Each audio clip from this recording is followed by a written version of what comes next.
This is my 2013 Music Man Armada, made by Ernie Ball. This thing is an absolute powerhouse. It is a workhorse, and it, as you can see, is my main Greek Fire guitar. Before we get started, they are not a sponsor, but if you're ever interested in any of this kind of gear, the strings that I use, the guitars that I talk about, any of that, just see the description below. I will have some Sweetwater affiliate links. It helps me, it helps the channel, and it helps you get hooked up with an incredible company that helps put instruments in people's hands, and they've got unbelievable customer support. I'm always ordering and buying stuff from Sweetwater, and you should too. So I'll put the links to whatever I talk about today in the description. Love this thing. I know that this has inspired a few different artists, a few friends of mine actually, that play Armadas because of seeing mine and hearing mine. In fact, when I was playing this at first on stage, it's obviously my Greek Fire guitar, but I took it as a backup on the last couple Story of the Year tours that I played guitar on. And I would use it in a slightly different tuning towards the end of the set, and I had multiple sound guys say, "What is that guitar? I've never seen that, but it sounds absolutely incredible," and they loved mixing it. So that is a big deal.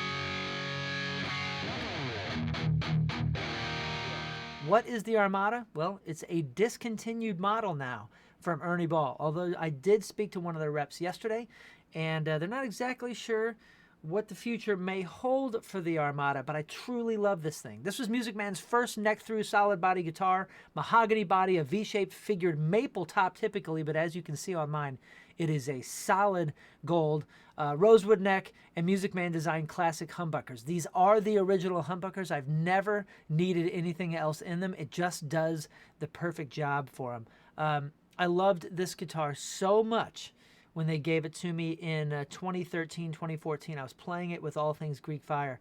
And then very shortly after, had one with a slightly thicker neck made, and I will feature that on another episode, that is blue, and you've probably seen that with all of my Goldfinger shows, because that is the Goldfinger guitar for me, and has been for many years. 2013 edition here, made in San Luis Obispo, California, USA. It is American made. These things do typically have a higher price tag. Maybe that's why I didn't see a lot of them out there. It's kind of one of the reasons that I loved this guitar.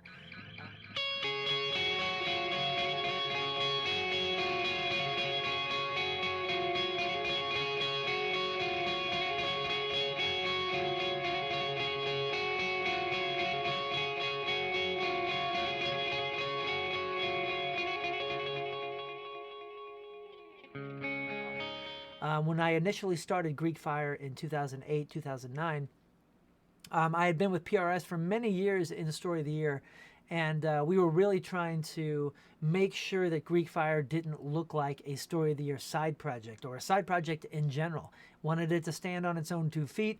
We, had different names, didn't show our faces for quite some time, and wanted to play different guitars. We were both very well known for playing PRS in Story of the Year, and wanted to make it a little bit different for Greek Fire. I called my buddy Brian Ball of Ernie Ball, because we had played Ernie Ball strings for quite some time, and I said, I would love a unique guitar, a unique shape, something that really rips and covers a lot of ground, as that band Greek Fire does kind of cover a lot of stuff from, like a ragey tone to a lot of fuzz stuff to some U2-y vibe, arena rock kind of stuff. And he sent me an Albert Lee originally, and that's like a smaller body type, and it kind of made me look small in a weird way. The guitar shreds.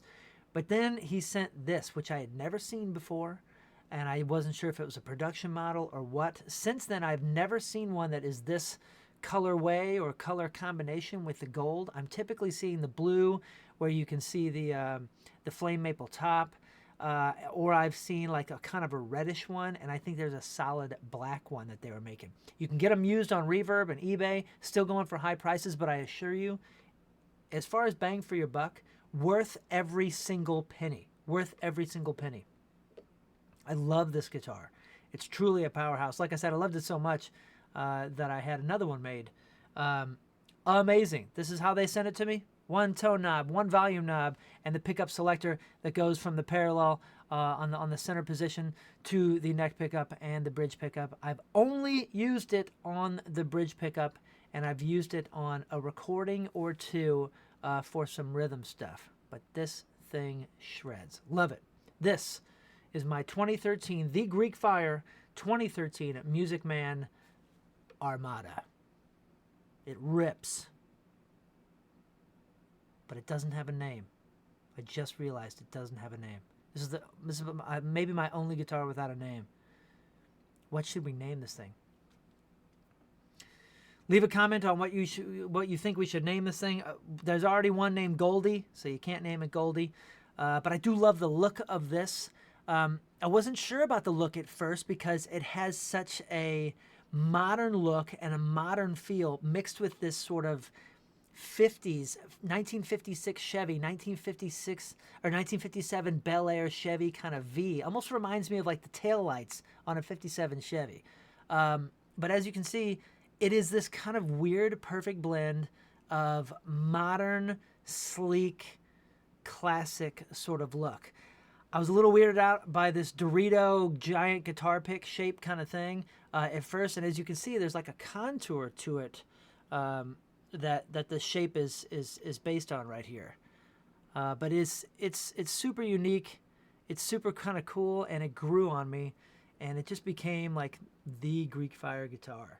With this guitar in particular, I have only ever played 10 to 52 skinny top, heavy bottom strings from Ernie Ball. They are right here. It's the only thing that's ever been on this guitar. I have it set up for that. I've never needed anything lighter, never needed anything heavier. It is the gauge for this guitar and for my other Armada. So yeah, help me name it. But this is my 2013 Music Man Armada. I love it very much.